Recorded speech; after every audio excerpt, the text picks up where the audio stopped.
आप भी आजकल की भाग दौड़ भरी जिंदगी में तनाव, चिंता और समस्याओं से जूझ रहे हैं? तो सोचिए, अगर गौतम बुद्ध आज के समय में होते तो वह हमें क्या सिखाते। एक गांव में जहां लोग छोटी छोटी परेशानियों से परेशान थे, बुद्ध ने उन्हें एक ऐसा तरीका बताया जिससे उन्होंने अपनी समस्याओं का हल पाया और शांति महसूस की। इस वीडियो में हम आपको बताएंगे कि बुद्ध की वो खास शिक्षा क्या थी और कैसे आप इसे अपनी जिंदगी में अपनाकर अपनी परेशानियां दूर कर सकते हैं। एक समय की बात है, एक छोटे से गांव में लोग अपनी समस्याओं से परेशान थे। यह गांव दूर दराज के इलाके में था, जहां के लोग रोजाना की मुश्किलों से जूझते थे। यहां के किसान हमेशा अच्छे मौसम और उपज की उम्मीद में रहते थे, लेकिन कभी बाढ़ आ जाती तो कभी सूखा। घरों में सुख शांति की जगह चिंता और तनाव था। लोग सोचते थे, हमारे पास सब कुछ है, फिर भी कुछ कमी है, कुछ ठीक नहीं चल रहा। वहीं कुछ परिवारों का कहना था कि उनके रिश्तों में भी उतनी खुशियां नहीं थीं। पतियों और पत्नियों के बीच मनमुटाव, बच्चों की नासमझी और परिवार के अंदर झगड़े आम बात बन गए थे। गांव में लोग हर दिन अपनी समस्याओं का ही रोना रोते थे, लेकिन कोई समाधान नहीं मिल रहा था। कुछ लोग तो अपनी समस्याओं का कारण अपनी किस्मत को मानते थे, तो कुछ अपने हालात को दोष देते थे। उनकी दुनिया इतनी उलझी हुई थी कि वो यह नहीं समझ पा रहे थे कि असल समस्या कहाँ है। बाहरी दुनिया के कारण ही नहीं, बल्कि उनकी अपनी सोच और मानसिक स्थिति ने उनकी जिंदगी को बोझिल बना दिया था। यही स्थिति थी जब गौतम बुद्ध उस गांव में पहुंचे। जब बुद्ध ने गांव के लोगों को देखा तो उन्होंने महसूस किया कि लोग बाहरी समस्याओं को ही दोष दे रहे हैं, जबकि असली समाधान उनके भीतर था। यही वह पल था जब बुद्ध ने सोचा कि वह इन लोगों को यह शिक्षा दें कि शांति और समाधान बाहरी दुनिया में नहीं, बल्कि उनके भीतर ही है। इससे पहले कि लोग अपनी समस्याओं से उबर सकें, उन्हें सबसे पहले यह समझना था कि मानसिक शांति पाने के लिए अपनी सोच को बदलना पड़ेगा। यहीं से बुद्ध ने अपनी गहरी शिक्षा देना शुरू किया, जो पूरी गांव की जीवनधारा को बदलने वाली थी। गांव के लोग अपने जीवन में हर रोज की समस्याओं में उलझे हुए थे। कुछ लोग अपनी किस्मत को कोस रहे थे, तो कुछ अपने आसपास के हालात को दोष दे रहे थे। लोग महसूस करते थे कि उनकी समस्याएं कभी खत्म नहीं होंगी, और इसी कारण उनके चेहरे पर चिंता और असंतोष की लकीरें स्पष्ट दिखती थीं। उसी समय बुद्ध उस गांव से गुजर रहे थे। जैसे ही वह गांव में पहुंचे, उनकी शांति और गहरी दृष्टि ने गांव के लोगों का ध्यान आकर्षित किया। गांव के बुजुर्गों ने बुद्ध को देखा और तुरंत ही उन्हें सम्मान देने के लिए आमंत्रित किया। बुद्ध ने सभी को एक जगह एकत्रित किया और उन्हें शांतिपूर्वक बैठने का संकेत दिया। वह जानते थे कि इन लोगों को केवल बाहरी समाधान की नहीं, बल्कि मानसिक शांति की जरूरत है। बुद्ध ने गांव के लोगों से पूछा, तुम सब यहाँ क्यों बैठे हो? क्या तुम्हें लगता है कि तुम्हारे जीवन में कुछ गलत हो रहा है? लोग धीरे धीरे अपनी परेशानियां बताने लगे। एक व्यक्ति ने कहा, हमारे पास जरूरी चीजें नहीं हैं, इसलिए जीवन कठिन है। किसी ने कहा, हमारा परिवार खुश नहीं है, रिश्तों में खटास आ गई है।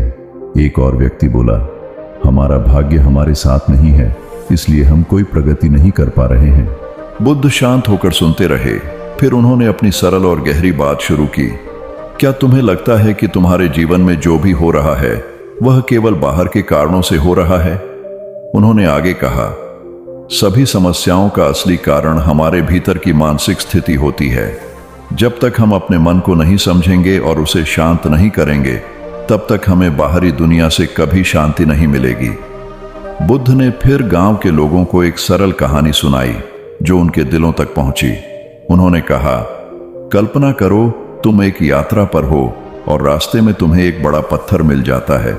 वह पत्थर तुम्हारे रास्ते को बाधित करता है और तुम्हें उसे हटाने की कोशिश करनी होती है, लेकिन जब तुम केवल उस पत्थर को ही दोष दोगे तो तुम कभी उसे हटा नहीं पाओगे।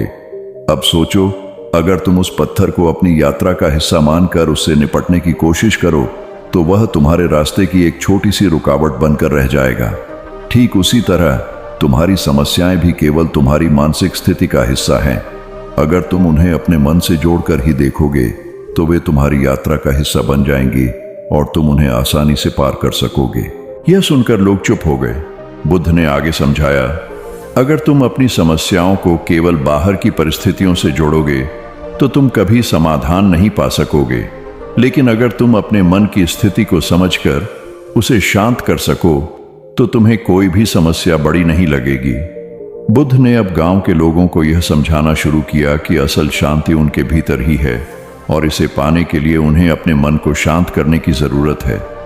बुद्ध ने उन्हें बताया, तुम्हारा मन हमेशा बेचैन रहता है, वह कभी खुश होता है तो कभी दुखी।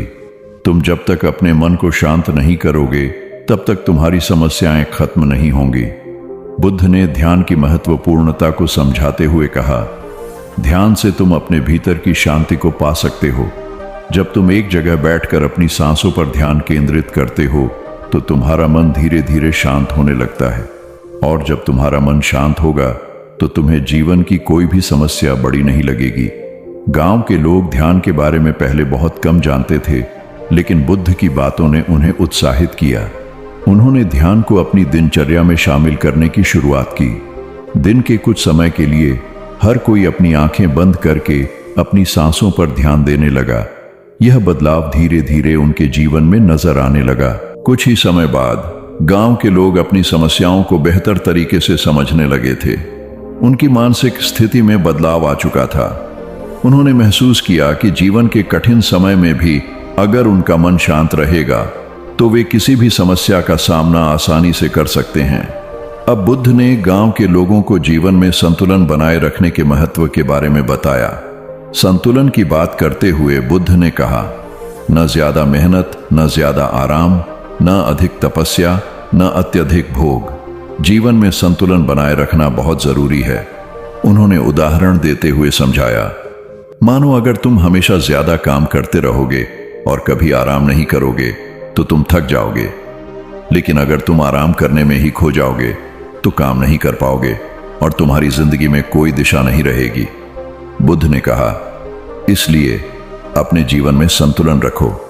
अगर तुम संतुलित जीवन जीने लगोगे तो तुम्हारे मन को शांति मिलेगी और तुम जीवन की हर कठिनाई को समझदारी से हल कर सकोगे।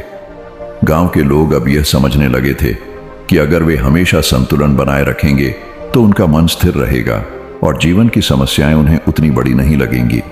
यह सिद्धांत उन्होंने अपनी जिंदगी में अपनाया और हर रोज इसे सही तरीके से लागू करने की कोशिश की। समय के साथ गांव के लोगों में गहरा बदलाव आ गया। पहले जो लोग अपनी परेशानियों को लेकर लगातार चिंता करते रहते थे, अब वे शांत और संतुलित जीवन जीने लगे थे। उनकी मानसिक स्थिति में सुधार हुआ था और साथ ही उनकी समस्याएं भी हल होने लगी थीं। लोग अब अपनी कठिनाइयों को एक अवसर के रूप में देख रहे थे। उनका दृष्टिकोण बदल चुका था। वे अब अपने मन की स्थिति को समझते हुए बाहरी परिस्थितियों से नहीं, बल्कि अपने भीतर से समाधान खोज रहे थे। बुद्ध की शिक्षा ने उनके जीवन में एक नई रोशनी डाली थी। वे अब महसूस कर रहे थे कि उनका असली शत्रु उनकी मानसिक उलझनें थीं, जो हर समय उनके मन में चलती रहती थीं। अब उन्होंने सीखा था कि यदि वे अपने मन को शांत और संतुलित रखेंगे तो कोई भी समस्या उनके लिए बड़ी नहीं रहेगी। यह गांव अब पहले जैसा नहीं था। गांव के लोग एक दूसरे के साथ सहयोग और शांति से रहने लगे थे। रिश्तों में मधुरता आई थी और जीवन में संतुलन था। बुद्ध की साधारण लेकिन गहरी शिक्षा ने गांव के हर व्यक्ति के जीवन को बदल दिया था। गौतम बुद्ध ने हमें यह सिखाया कि बाहरी दुनिया की समस्याएं हमारे मन के भीतर की अस्थिरता का परिणाम होती है। जब तक हम अपने भीतर की शांति नहीं पा सकते, तब तक हम किसी भी बाहरी चुनौती का सही तरीके से सामना नहीं कर सकते। ध्यान और संतुलन, यही बुद्ध की शिक्षा का सार था, जो न केवल उस गांव के लोगों के जीवन को बदलने में मदद करता था, बल्कि आज भी हमारे जीवन में बेहद महत्वपूर्ण है। यदि हम भी बुद्ध की इस शिक्षा को समझें और अपनाएं, तो हमारी समस्याएं केवल हमारी सोच तक सीमित रहेंगी और हम उन्हें सरलता से पार कर पाएंगे। अब आपसे सवाल है, क्या आपने कभी अपनी मानसिक स्थिति को समझने की कोशिश की है? क्या आप भी बुद्ध की इस शिक्षा को अपनाकर अपनी समस्याओं का हल निकाल सकते हैं? मुझे कमेंट में बताएं। अगर आपको यह वीडियो पसंद आया हो तो कृपया इसे लाइक करें, अपने दोस्तों के साथ शेयर करें और हमारे चैनल को सब्सक्राइब करें, ताकि आप और भी गहरी और जीवन बदलने वाली बातें जान सकें।